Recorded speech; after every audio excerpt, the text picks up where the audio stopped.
Hello बच्चों, कैसे हो आप लोग? बढ़िया। आशा करता हूँ कि आप सब स्वस्थ होंगे। तो बच्चों, इससे पहले मैंने हिंदी के 2 वीडियो बनाए थे, कोर्स ए और कोर्स बी का, लेकिन वो वीडियो ज़्यादा चला नहीं, तो हमें लगा शायद आप लोगों को हिंदी की ज़रूरत नहीं है। हिंदी आप लोगों को आता है अच्छी तरीके से, क्योंकि हिंदी हमारी मातृभाषा है। हम बचपन से ही हिंदी बोलते आ रहे हैं, अपने घरों में हिंदी लिखते आ रहे हैं, तो हिंदी और ज़्यादा मुश्किल होता भी नहीं, एक लैंग्वेज सब्जेक्ट है, तो शायद आप लोगों को ज़रूरत है नहीं हिंदी का, इसलिए मैंने वीडियो बनाना छोड़ दिया था। लेकिन एक बच्चों का स्पेशल रिक्वेस्ट है कि नहीं सर बना दीजिए, तो इसलिए वीडियो ये बना रहा हूँ बच्चों। तो आप लोग भी देख लो, शायद कुछ हेल्प मिल जाए आप लोगों को भी। वैसे हिंदी हमारी मातृभाषा है, एक लैंग्वेज पेपर है, बहुत ही ईजी होता है, जो ईजिली आप लोग कर लोगे। तो क्वेश्चन थोड़ा सा देखने से और आइडिया आ जाएगा और बेनिफिट ही होगा अगर आप देखते हो तो चलिए वीडियो को स्टार्ट करते हैं। ये self assessment paper 2 Hindi course B है बच्चों। कौन सा कोर्स है ये? Course B.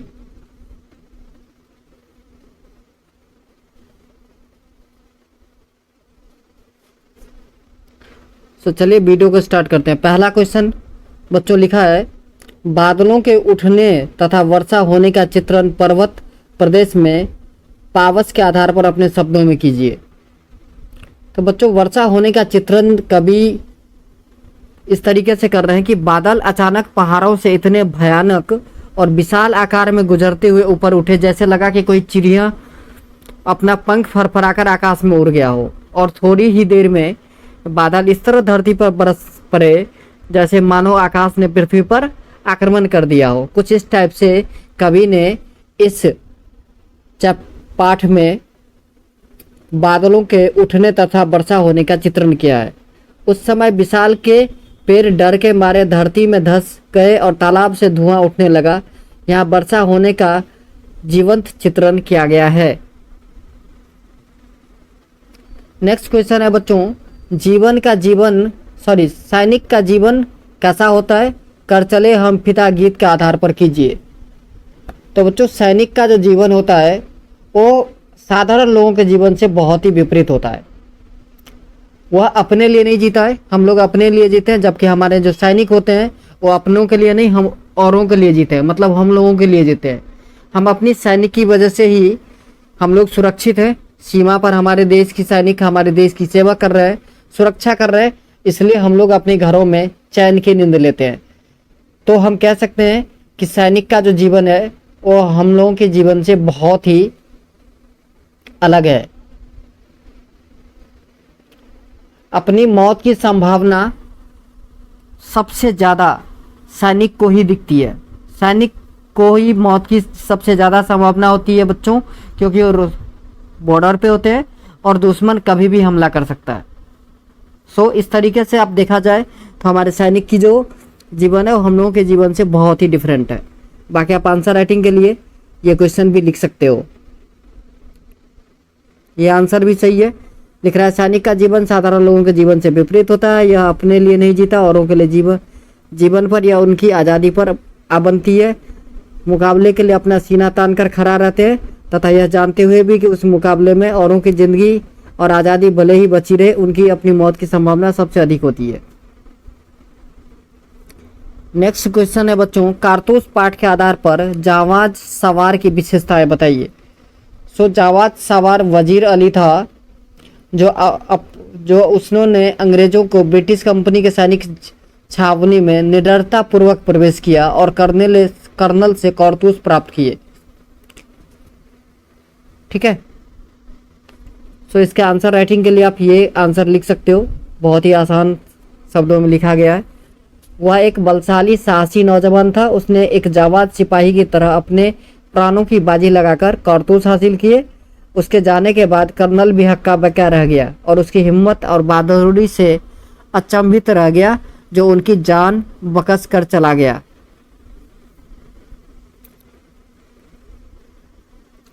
नेक्स्ट है बच्चों क्वेश्चन नंबर 2, निम्नलिखित प्रश्नों में से किसी एक प्रश्न का उत्तर लगभग 60 शब्दों में दीजिए। लेफ्टिनेंट, वजीर अली की आज़ादी बहुत खतरनाक है, हमें किसी न किसी तरह इस शख्स को गिरफ्तार कर ही लेना चाहिए। कर्नल, पूरी एक फौज लिए उसका पीछा कर रहा हूँ। बरसों से वो हमारी आंखों में धूल झोंक रहा है और इन्हीं जंगलों में फिर छुप रहा है और हाथ नहीं आता। इसके बाद चंद जावाज है, मुट्ठी भर आदमी मगर ये दमखम है। मुट्ठी भर आदमी और ये दमखम, इस पंक्ति का स्पष्ट कीजिए। बच्चों, आपको ये पढ़ने से ही आपको पता चल रहा होगा कि मुट्ठी भर का मतलब ज़्यादा बड़ा आदमी नहीं है, ज़्यादा बड़ी पहुंच नहीं है, लेकिन दमखम का मतलब साहसी है, निडर है। ठीक है, उन्हें किसी का डर नहीं है, उन्हें अपने मौत का भी डर नहीं है। तो इस तरीके से वो साहसी हैं, ये बात उनके बारे में कहा गया है।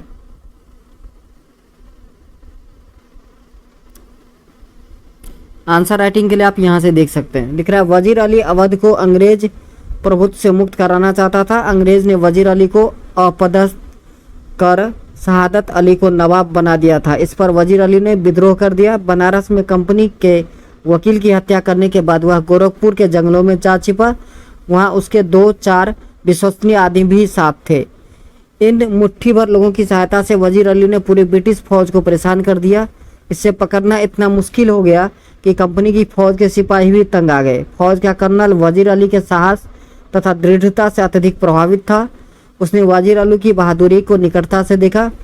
ऐसी स्थिति में वह उसके दमखम की प्रशंसा किए बिना नहीं रह सका। एकांकी करतूस में प्रस्तुत पंक्ति कर्नल के संवाद का ही हिस्सा है।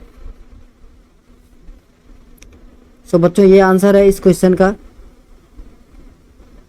चलिए नेक्स्ट क्वेश्चन आपका। सुमित्रानंद पंत के अनुसार वर्षा के देवता इंद्र अपने बादल रूपी विमान में वर्षा ऋतु में घूम घूम कर अपनी जादूगरी दिखा रहे हैं।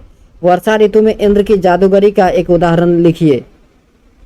सो बच्चों, आंसर है इसका वर्षा बादल घिरने के बाद तेज वर्षा हुई।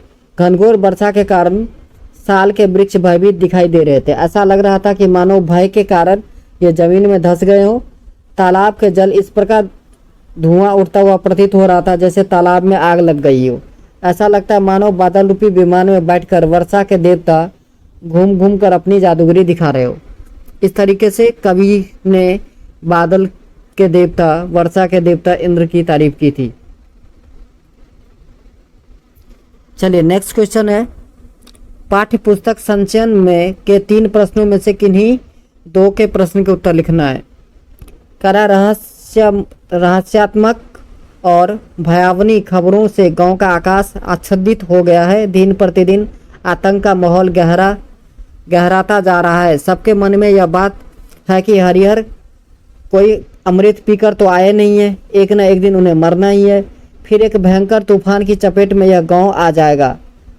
वह उस वक्त क्या होगा कुछ कहा नहीं जा सकता। यह कोई छोटी लड़ाई नहीं, एक बड़ी लड़ाई है। जाने अनजाने पूरा गांव इसकी चपेट में आएगा। इसलिए लोगों के अंदर भी भय भी है और प्रतीक्षा भी, एक ऐसी प्रतीक्षा जिसे झुठलाकर भी उनके आगमन को टाला नहीं जा सकता। पाठ के आधार पर स्पष्ट कीजिए कि सबके मन में यह बात कि हरिहर काका कोई अमृत पीकर तो आए नहीं है, एक न एक दिन उन्हें मरना ही है। इससे गांव वालों को किस मनोवृत्ति का पता चलता है? सो बच्चों, इससे गांव वालों, यहाँ पर आंसर लिखा है, जब हरिहर काका को महंत जी और उनके भाइयों की असलियत खुल जाने के बाद पुलिस का संरक्षण मिला तो भी गांव वालों के बीच तरह तरह की अफवाहें फैल रही थी। गांव वाले इस बात से आकांक्षित थे कि हरिहर काका के कारण आने वाले समय में न जाने कौन कौन सी मुसीबत गांव में आएगी। गांव वालों की इस सोच से इनकी इस मनोवृत्ति का पता चलता है कि उन्हें हरिहर काका से कोई लगाव नहीं था, बल्कि वे स्वयं को सुरक्षित रखने के लिए विषय में चिंतित थे। इससे यह भी पता चलता है कि आज के युग में कोई किसी के लिए नहीं सोचता, हर व्यक्ति अपने स्वार्थ के लिए परेशान रहता है। आज समाज में इस प्रकार की मनोवृत्ति ने घर घर के आदमी में आ चुका है, जिससे अपनापन, लगाव व एक दूसरे के प्रति सुख दुख की चिंता आदि समाप्त होती जा रही है। ठीक है बच्चों, चलिए नेक्स्ट। फिर जब प्रीतम चंद कई दिन स्कूल नहीं आए तो यह बात सभी मास्टरों की जुबान पर थी कि हेडमास्टर शर्मा जी ने उन्हें मुअत्तल करके अपनी ओर से आदेश लिखकर मंजूरी के लिए हमारी रियासत की राजधानी नाभा भेज दिया है। वहाँ हजरीलाल नाम के महकामे तालीम के डायरेक्टर ने, जिनसे ऐसे आदेश की मंजूरी आवश्यक थी, उस दिन के बाद यह पता होते हुए भी कि पीटी प्रीतमचंद को जब तक नाभा के से डायरेक्टर बहाल नहीं करेंगे तब तक वह स्कूल में कदम नहीं रख सकते। जब भी फारसी की घंटी बजती तो हमारी छाती धक धक करती, फटने को आती, परंतु जब वह शर्मा जी स्वयं या मास्टर नौहरिया राम जी कमरे में फारसी पढ़ाने न आते, हमारे चेहरे मुरझाए रहते। हेडमास्टर शर्मा जी ने पीटी साहब को क्यों मुअत्तल कर दिया, कारण बताइए। तो बच्चों, पीटी शिक्षक प्रीतमचंद अत्यधिक कठोर थे। बच्चों पर नियंत्रण करने के लिए वे निरंकुश व्यवहार का सहारा लेते थे। ठीक है।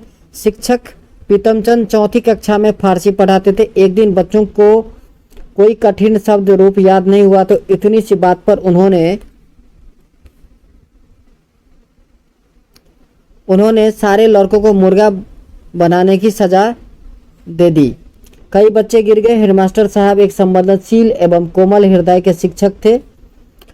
उन्होंने बच्चों को इस तरह दंडित किया जाना अनुचित लगा। इसी कारण हेडमास्टर जी ने शिक्षा विभाग के निर्देश व डायरेक्टर को शिकायत लिख कर भेजा और प्रीतमचंद को मुअत्तल मतलब नौकरी से निकाल दिया गया। समझ में आया बच्चों? प्रीतमचंद जी जो थे, जो कठोर थे, बच्चों को पनिशमेंट दे देते थे छोटी छोटी बातों के लिए भी। एक दिन बच्चों को वर्ड याद नहीं था संस्कृत में, तो उन्होंने सबको मुर्गा बनने का आदेश दे दिया। कई सारे बच्चे गिर गए। इसी कारण हेडमास्टर जी ने उन्हें नौकरी से निकाल दिया। ठीक है, चलिए, बहुत बड़े बड़े क्वेश्चन है बच्चों। नेक्स्ट क्वेश्चन है, वह अपने भरे पूरे घर की तरह अपने स्कूल में भी अकेला हो गया। मास्टरों ने उसका नोटिस लेना बिल्कुल ही छोड़ दिया था। कोई सवाल किया जाता और जवाब देने के लिए वह भी हाथ उठाता तो कोई मास्टर उसे जवाब ना पूछता, परंतु जब उसका हाथ उठता ही रहा तो एक दिन अंग्रेजी साहित्य के मास्टर साहब ने कहा, 3 वर्ष से यही किताब पढ़ रहे हो, तुम्हें तो सारे जवाब जवानी याद हो गए होंगे। इन लड़कों को अगले साल हाई स्कूल का इम्तिहान देना है, तुमसे पारसाल पूछ लूँगा। टोपी इतना शर्माया कि उन्होंने काले रंग पर लाली दौड़ गई और जब तमाम बच्चे खिलखिलाकर हंस पड़े तो वह बिल्कुल मर गया। जब वह पहली बार 9वीं में आया तो वह भी नहीं उन्हीं बच्ची की तरह बिल्कुल बच्चा था। कक्षा में अध्यापक कैसी टिप्पणी करके टोपी का अपमान करते थे, क्या यह न्याय संगत है? तो बिल्कुल न्याय संगत नहीं है बच्चों। किसी भी कक्षा में किसी भी बच्चे का टीचर के द्वारा अपमान नहीं होना चाहिए। देखिए, कह रहा है कि टोपी कक्षा में लगातार 2 बार फेल हो गया। फेल होने में उसका कोई दोष नहीं था। अपने से छोटे बच्चों के साथ कक्षा में बैठना बहुत कठिन काम था, पर अध्यापकों द्वारा यह कहकर व्यंग करना कि बालभद्र की तरह इसी दर्जे में टिके रहना चाहते हो, 3 वर्ष से यही किताब पढ़ रहे हो, तुम्हें तो सारे जवाब याद हो गए होंगे। इन लड़कों को अगले साल हाई स्कूल की परीक्षा देना है, तुमसे उसके बाद पूछ लूँगा आदि की टिप्पणियाँ बहुत ही पीड़ादायक था। इससे बच्चों के मनोबल तोड़ने का कार्य कर रहे थे। शिक्षकों द्वारा बालकों के साथ इस प्रकार का व्यवहार नहीं किया जाना चाहिए, क्योंकि इस व्यवहार से वे कुंठग्रस्त और अवसाद के शिकार हो सकते हैं। इससे बच्चों का मनोबल गिर जाता है बच्चों। नेक्स्ट क्वेश्चन है बच्चों, निम्नलिखित में से किसी एक विषय पर संकेत बिंदुओं के आधार पर लगभग 150 शब्दों में अनुच्छेद लिखिए। पहला, सुख निरोगी काया, आस्य व्यायाम और स्वास्थ्य और समाज को लाभ। क्या क्या होता है ये आपको लिखना है। तो देखिए, सुख कह रहा है, पहला सुख निरोगी काया। निरोगी काया का मतलब स्वस्थ शरीर, रोग रहित शरीर।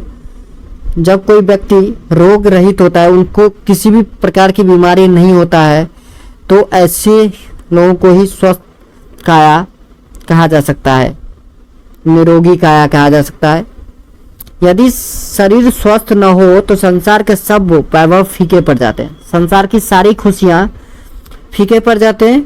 ठीक है, इनसे कोई आनंद प्राप्त नहीं होता। शरीर को स्वस्थ बनाने के लिए व्यायाम करना जरूरी है। व्यायाम उन शारीरिक चेष्टाओं को कहते हैं जो शरीर को स्वस्थ और मजबूत बनाने के उद्देश्य से की जाती है। ठीक है बच्चों, खेलकूद भी एक प्रकार की व्यायाम ही है, हमें खेलकूद भी करनी चाहिए। व्यायाम समाज के हर वर्ग के लिए लाभदायक है।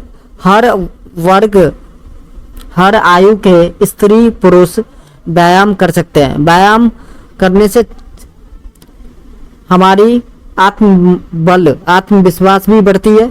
स्वस्थ शरीर में ही स्वस्थ मस्तिष्क का निवास संभव होता है और शरीर को स्वस्थ रखने के लिए हमें प्रतिदिन व्यायाम करना चाहिए, भाग दौड़ करनी चाहिए। ठीक है, इस तरीके से आप लिख सकते हो। बच्चों ये रहा इसका आंसर। ये आंसर भी आप लिख सकते हो। अगर आप अपने तरीके से नहीं लिखना चाहो तो इस तरीके से लिख सकते हो आप।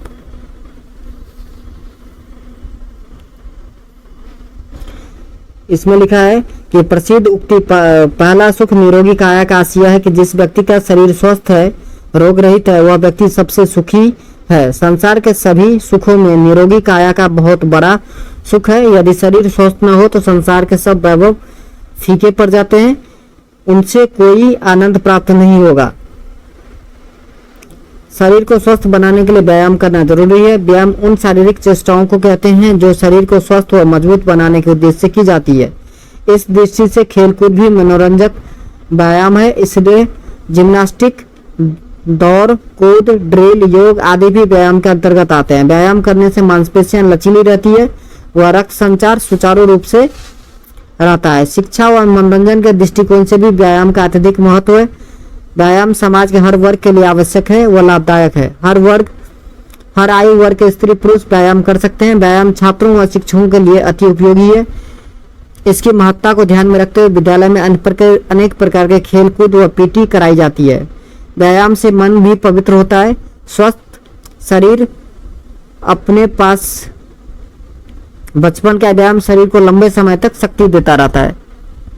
कहा भी गया है कि स्वस्थ शरीर में ही स्वस्थ मस्तिष्क का निवास संभव है। स्वस्थ शरीर और स्वस्थ मस्तिष्क से ही कोई व्यक्ति अपने समाज व राष्ट्र की प्रगति में सहयोग दे सकता है। तो इस तरीके से आप लिख सकते हो।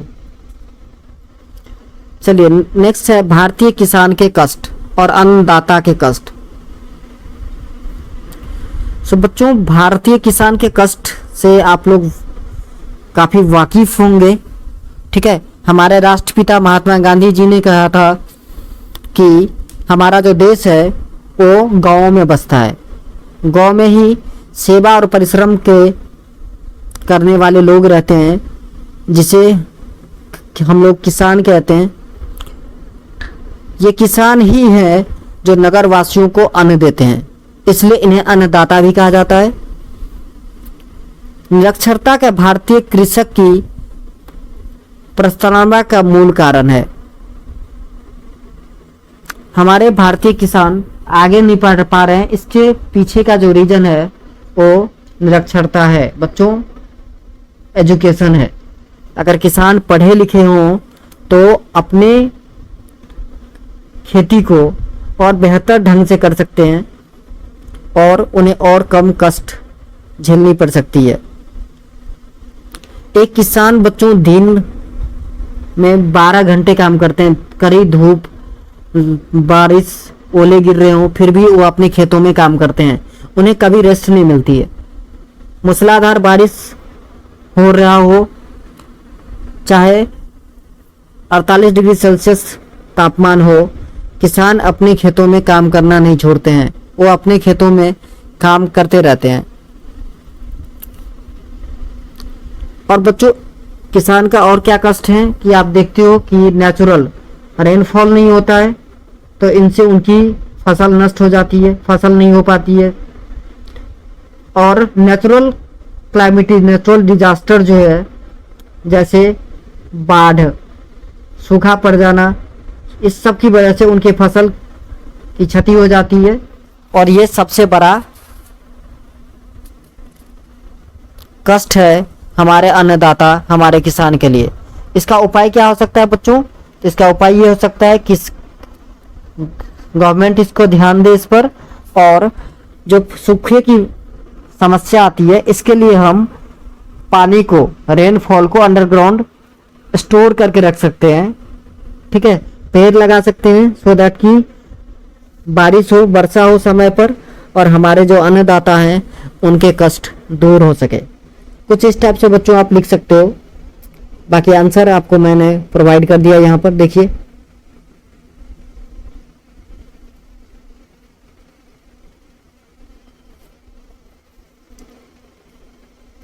चलिए नेक्स्ट है सत्संगति।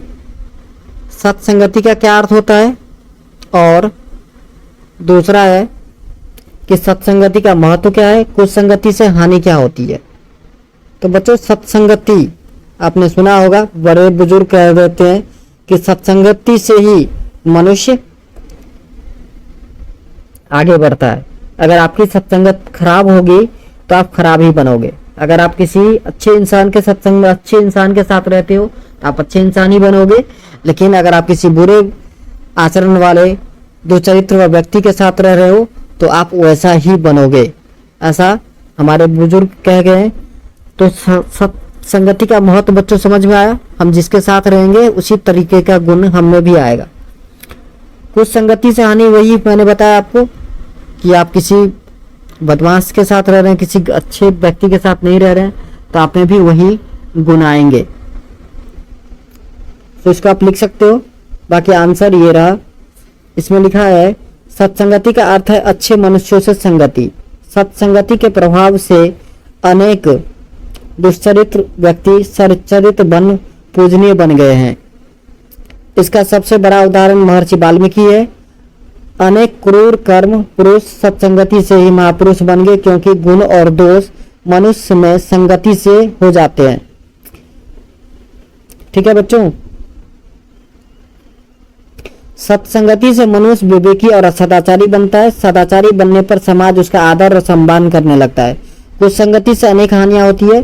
श्रेष्ठ विद्यार्थी भी सदा प्रथम श्रेणी में हो उत्तीर्ण होते हैं तो वे कुसंगति से बिगड़ जाते हैं तथा असफल हो जाते हैं। केवल नीच साथियों के कारण बड़े बड़े घराने नष्ट हो गए हैं। बुद्धिमान से बुद्धिमान व्यक्ति पर भी कुसंगति का प्रभाव अवश्य पड़ता है। यह एक ऐसा जादू है जो अपना प्रभाव दिखाए बिना नहीं रहता। सो कुछ इस टाइप से बच्चों आप लिख सकते हो। ठीक है,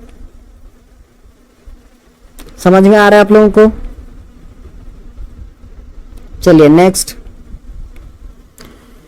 है बच्चों, परीक्षा के दिनों में विद्युत आपूर्ति नियमित न होने से हो रही कठिनाइयों का उल्लेख करते हुए विद्युत प्रदाय संस्था के मुख्य प्रबंधक को तुरंत इसे ठीक करने का अनुरोध कीजिए। सो आप लिख सकते हैं सेवा में मुख्य अभियंता, बिजली बोर्ड, राजधानी पावर लिमिटेड, दिल्ली। उसके बाद डेट डाल देना है। फिर आपको लिखना है विषय, बिजली की अनियमित आपूर्ति के संबंध में। महाशय, सविनय निवेदन यह है कि हमारे इलाके में बिजली संकट की समस्या उत्पन्न हो गई है। बार बार बिजली आती है और चली जाती है। हमारे यहाँ बिजली का नियमित व्यवस्था करने की कृपा करें। सो दैट आपको नहीं लिखना है, ताकि हम लोगों की 10वीं की बोर्ड की परीक्षाएं अच्छी तरीके से जाए। हम लोग आने कुछ दिनों के बाद हमारा बोर्ड का एग्जाम है और हम उसके लिए पढ़ाई करना अत्यंत जरूरी है। अतः श्रीमान से निवेदन है कि इस समस्या का जल्द से जल्द हल निकाला जाए। आपका विश्वासी, आप अपना क जो भी नाम लिखना है वो नाम लिख देना। ठीक है, कुछ इस टाइप से आप लिख सकते हो। बाकी आंसर ये रहा, लिखा है सेवा में मुख्य अभियंता, BSES, राजधानी पावर लिमिटेड, लखनऊ। दिनांक डालना आपको, डेट सपोज 15 तारीख का आज है तो 15 लिखोगे, 16 जो भी डेट हो वो डेट लिख देना आपको। विषय मैंने आपको बता ही दिया। कि बिजली की अनियमित आपूर्ति के संबंध में लिखना है आपको। महाशय, इस पद के माध्यम से मैं आपका ध्यान अपने इलाके में बिजली संकट से उत्पन्न कठिनाइयों की ओर करना चाहता हूं। आजकल हमारी 10वीं की बोर्ड परीक्षाएं चल रही है। ऐसी स्थिति में बार बार बिजली चले जाने से हम छात्रों को पढ़ाई करने में बहुत परेशानी का सामना करना पड़ रहा है। बिजली की इस आंख मिचौली से हम छात्रों की पढ़ाई में व्यवधान पड़ता है। इसका हमारे परीक्षा पर परिणाम पर भी बुरा असर पड़ेगा। बिजली जाने की कोई निश्चित समय की निरंतर न बिजली के आने की, जब भी हम छात्रों को पढ़ने का समय मिलता है तो बिजली चली जाती है या बहुत कम वोल्टेज आती है। अतः आपसे अनुरोध है कि इस समस्या पर ध्यान दें। ठीक है, आपका विश्वासी क जो भी आपको जो आपका नाम है वो लिख देंगे आप। चलिए नेक्स्ट है, चौराहों पर भीख मांगते बच्चों को देखकर आपको कैसा लगता है? इस समस्या के समाधान के लिए अपने विचार एक पत्र के द्वारा किसी समाचार पत्र के संपादक को लिखिए। अच्छा, तो आप लिखेंगे सेवा में संपादक महोदय, दैनिक हिंदुस्तान या दैनिक भास्कर, नई दिल्ली, डेट दे देना है, विषय भिक्षावृत्ति के संबंध में। उसके बाद आपको नीचे लिखना है महोदय, आपके प्रतिष्ठित दैनिक जागरण समाचार पत्र के माध्यम से नगर में बढ़ती भिक्षावृत्ति की ओर मैं आपका ध्यान आकृष्ट करना चाहता हूं। आप मेरे पत्र को जनवार्ता शिक्षक संस्थान में प्रकाशित करने का अनुग्रह करें। चौराहे पर भीख मांगने वाले बच्चों की दयनीय अवस्था देखकर मुझे बहुत दुख होता है। भिक्षावृत्ति एक सामाजिक कलंक है। कानून की नज़र में यह एक अपराध भी है, परंतु आज भीख मांगने वालों की संख्या बढ़ती जा रही है। यह भी सुना गया है कि कुछ आपराधिक तत्व बच्चों को अपहरण करके उन्हें भीख मांगने पर बेबस करते हैं। भिक्षावृत्ति के कारण विदेशों में भी हमारी छवि बहुत खराब होती जा रही है, क्योंकि विदेशी पर्यटक भीख मांगने वालों को फोटो खींचकर ले जाते हैं और अपने देश में दिखाते हैं। तो मैं अपने देश की सरकार व आपसे इस समस्या पर या इस समस्या को दूर करने के लिए आवश्यक कदम उठाने के लिए कहूँगा, याद है, आवश्यक कदम उठाने की लिए प्रेरित करता हूँ। आपका विश्वासी या आपका भाव दिए क जो भी आपको लिखना हो लिख देना। बाकी देखिए, आपको यहां से लिखना है संपादक महोदय, दैनिक नई दिल्ली, दिनांक, ये सारे। ठीक है बच्चों, ऊपर का नहीं लिखना है। चलिए नेक्स्ट है, दिल्ली मेट्रो के कुछ स्टेशनों का असुविधा हेतु 50 शब्दों में सूचना लेखन कीजिए। अच्छा, आप दिल्ली मेट्रो में कुछ प्रॉब्लम है तो सूचना लेखन करना है आपको 50 शब्दों में। तो आप लिखोगे सबसे पहले DMRC, Delhi metro rail corporation, उसके बाद नीचे लिखना है सूचना, फिर आप डेट डालिए। समझ में आ रहा है? DMRC इंग्लिश में नहीं लिखना है, हिंदी में, दिल्ली मेट्रो कॉर्पोरेशन लिमिटेड।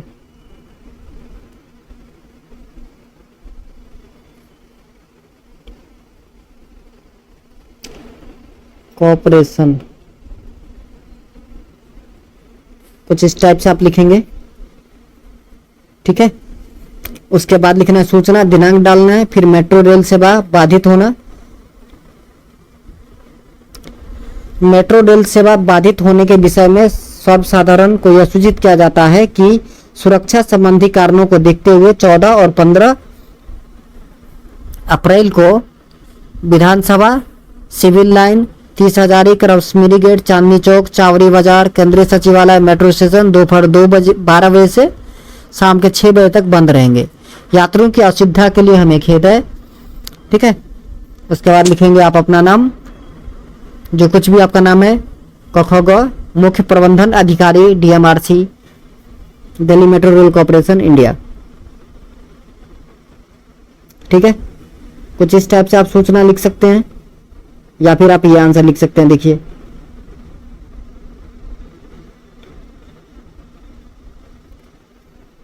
चलिए नेक्स्ट करें आप प्रतीक्षा विकास विद्यालय द्वारका नई दिल्ली की छात्रा अपूर्णा चौधरी हैं। पर्यावरण बचाओ संगठन को की अध्यक्ष होने के नाते विद्यार्थियों से इस समूह की सदस्यता ग्रहण करने की अपील करते हुए 50 शब्दों में सूचना लिखिए। तो देखिए लिखा है यहाँ पर प्रतिभा विकास विद्यालय द्वारका नई दिल्ली, फिर सूचना दिनांक डालना है आपको। सूचना में मैंने पहले बोल रखा है सूचना लिखने का तरीका क्या है, सबसे पहले हेडलाइन, उसके बाद सूचना, फिर दिनांक। हेडलाइन का मतलब है कहाँ से लिखा जा रहा है, सूचना किस चीज का सूचना। जैसे पिछले वाले में हम डीएमआरसी लिख रहे थे, Delhi metro rail corporation limited, है ना, कुछ इस टाइप से। पर्यावरण बचाओ समूह की सदस्यता ग्रहण अभियान, सभी विद्यार्थियों को सूचित किया जाता है कि हमारे विद्यालय में पर्यावरण बचाओ समूह का गठन किया गया है। आप सभी से आग्रह है कि अधिक से अधिक संख्या में इस समूह की सदस्यता ग्रहण करके पर्यावरण के प्रति अपनी जिम्मेदारी को निभाएं। सदस्यता ग्रहण करने का अंतिम तिथि 5 अक्टूबर 2022 है। इस विषय में अधिक जानकारी प्राप्त करने के लिए आप अपना नाम उपाध्यक्ष से संपर्क कर सकते हैं। अपूर्णा चौधरी अध्यक्ष पर्यावरण बचाओ समूह। ठीक है बच्चों, समझ में आ रहा है। चलिए नेक्स्ट है आप जिस सोसाइटी में रहते हैं वहां रहने वाले बच्चों को 26 जनवरी गणतंत्र दिवस पर किसी सांस्कृतिक गतिविधि में भाग लेने के लिए आग्रह करते हुए सांस्कृतिक अधिकारी की ओर से 50 शब्दों में सूचना लिखिए। बच्चों सूचना लिखना आप लोगों को समझ में आ गया है। सबसे पहले आप सोसाइटी का नाम, आदर्श society Adarsh Nagar new Delhi, then सूचना, डेट, सूचना किस विषय में है वो विषय, यहाँ पर स्वतंत्रता दिवस पर सांस्कृतिक कार्यक्रम में भाग लेने संबंधी सूचना। सोसाइटी के सभी बच्चों को सूचित किया जाता है कि 26 जनवरी को गणतंत्र दिवस की सुबह 11 बजे हमारे सोसाइटी में के प्रांगण में सांस्कृतिक कार्यक्रम का आयोजन किया जाएगा। इस कार्यक्रम में लोक नृत्य प्रतियोगिता व देशभक्ति कविताओं की प्रतियोगिता रखी गई है। सभी इच्छुक बच्चे इस प्रतियोगिता में भाग ले सकते हैं। इस आयोजन में भाग लेने की अंतिम तिथि ये है। अभय चौधरी सांस्कृतिक अधिकारी। क्लियर है बच्चों, आसान है। चलिए नेक्स्ट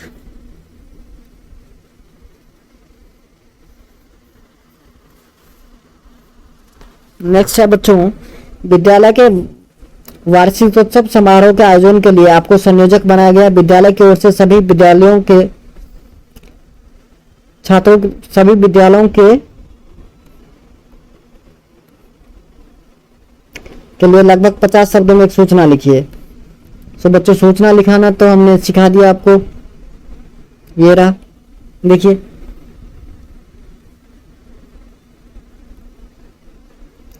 चलिए नेक्स्ट करें आप एक कंप्यूटर बेचना चाहते हैं, इससे संबंधित विज्ञापन 50 शब्दों में लिखिए। ओके विज्ञापन, तो विज्ञापन के लिए बच्चों कुछ इस टाइप से, खरीदें डेल कंपनी का कंप्यूटर केवल 9,000 रुपये में, 6 महीने पुराना कंप्यूटर चालू हालात में, LED screen, processor, wireless mouse, 4 GB RAM, 512 MB रोम। ठीक है, और भी स्पेसिफिकेशन आप डाल सकते हो। ये इस सब के अलावा कृपया संपर्क करें, नाम और यहाँ पर आपका अपना मोबाइल नंबर। या उसको और थोड़ा सा आप बना सकते हैं, लिखेंगे सबसे सस्ता आ गया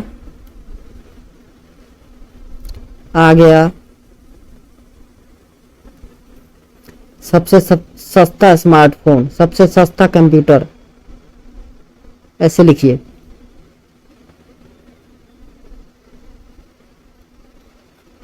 ठीक है, फिर सारे कंप्यूटर का डिटेल्स नीचे, और थोड़ा सा आकर्षक हो जाएगा ये, समझ रहे हैं आप लोग। चलिए नेक्स्ट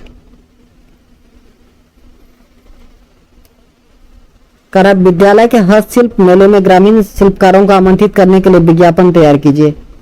सो इस तरीके से आप लिख सकते हैं, पधारिए हस्तनिर्मित सामग्री व चित्रों की प्रदर्शनी कखोगा विद्यालय नई दिल्ली, सरस्वती कला दृग्य। डेट डालना है आपको कितने बजे से कितने बजे तक ये प्रदर्शनी चलेगा वो डालना है। हस्त निर्मित सामग्री चित्र बिक्री के लिए भी उपलब्ध रहेंगे। निवेदक आलोक अरोरा, जो भी संयोजक है उसका नाम। यहाँ पर एक इस टाइप का प्रवेश निःशुल्क है। नेक्स्ट क्वेश्चन है बच्चों, निम्नलिखित विषयों में से किसी एक विषय पर लगभग 120 शब्दों में लघु कथा लिखिए। अनूठी संपदा अथवा चतुर किसान। अनूठी संपदा पर लिखा गया बच्चों, राजकुमार सिद्धार्थ माता पिता और महल का त्याग करने के वर्षों बाद महात्मा बुद्ध के रूप में कपिल वस्तु पहुंचे। उनके वहां पहुंचते ही यह समाचार फैल गया कि राजकुमार कभी सुंदर और सुसज्जित रथों पर सवार होकर निकला करते थे, आज भिक्षा पात्र हाथ में लिए भिक्षा मांगता घूम रहा है। बुद्ध और उनके शिष्यों के दर्शन के लिए नगर के लोग अपने आने लगे। बुद्ध के पिता स्वयं महल से बाहर निकले और पुत्र को गले से लगाया। वह उन्हें आदर सहित महल के अंदर ले गए। महल में उन्होंने उच्चासन पर बैठने को कहा। बुद्ध ने कहा, मैं आपका पुत्र हूँ, आपके सामने उच्चासन पर कैसे बैठ सकता हूँ। अचानक बुद्ध ने कहा, महाराज, यह तो आप जानते हैं कि प्राचीन प्रथा के अनुसार पुत्र जब बाहर जाता है और कुछ अर्जित कर लौटता है तो उसमें से सबसे बहुमूल्य रत्न अपने पिता के सामने उपस्थित करता है। आज्ञा दे तो मैं अपना अर्जित कोष आपके चरणों में उपस्थित कर दूं। उन्होंने आगे कहा कि जो कोष मैं यहाँ उपस्थित कर रहा हूँ वह शाश्वत ज्ञान का कोष है। उन्होंने वहाँ सत्य, अहिंसा, सदाचार का उपदेश सुनाया तो सभी उस अलौकिक धर्म ज्ञान संपदा को पाकर कृतज्ञ हो उठे। सीख, हमें अपने जीवन में सत्य, अहिंसा, सदाचार और आदि जैसे गुणों को अपनाना चाहिए। ये एक लघु कथा है बच्चों जो आप लिख सकते हो, ठीक है। और एक दूसरा है चतुर किसान के बारे में।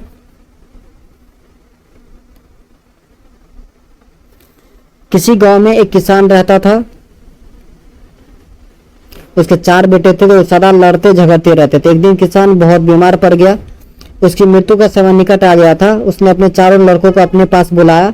तब किसान ने एक लकड़ी का गट्ठर मंगाया और अपने चारों लड़कों को बारी बारी से इस गट्ठर को तोड़ने के लिए कहा, पर किसी ने से भी वह गट्ठर टूटा नहीं। फिर किसान ने उस लकड़ी के गट्ठर को खोलने के लिए कहा और लड़कों को बारी बारी से एक एक लकड़ी तोड़ने के लिए कहा।